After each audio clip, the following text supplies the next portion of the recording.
Quelle que soit la saison, pourvu que le temps s'annonce suffisamment dégagé, Niente. tous les matins, Giraud part voler. Ce solitaire au caractère redoutable a énormément d'admirateurs, beaucoup d'amis, quelques disciples.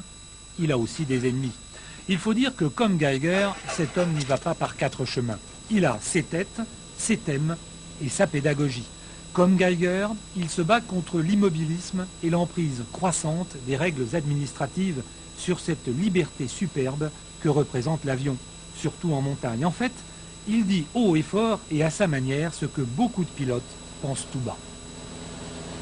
Plus les années passent, plus les hommes deviennent bêtes.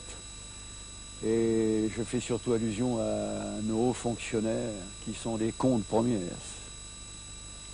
C'est quelque chose de dingue. Bon. Sur quel plan? Oh, à tout point de vue, quoi. La réglementation. On s'aperçoit que ce sont des carriéristes et rien d'autre, rien d'autre. Ils n'ont aucune connaissance. Les gens, par exemple, qui ont fait le tracé du parc des Écrins n'avaient aucune connaissance, sont même pas venus voir à pied. Je suis très amer de ce côté-là, mais alors pas méchant du tout. Avant, j'aurais volontiers fait marcher la dynamite, mais j'ai plus le temps, j'ai plus assez de temps. Il faudrait que les jeunes prennent la relève et cassent la baraque.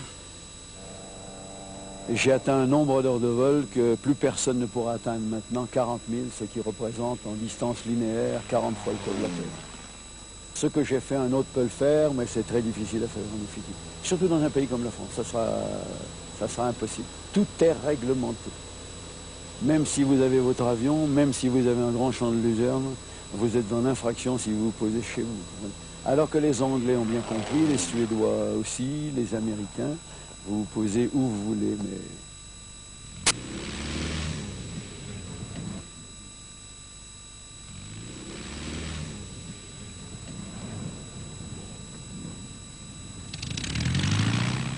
de Giraud est sans doute justifié.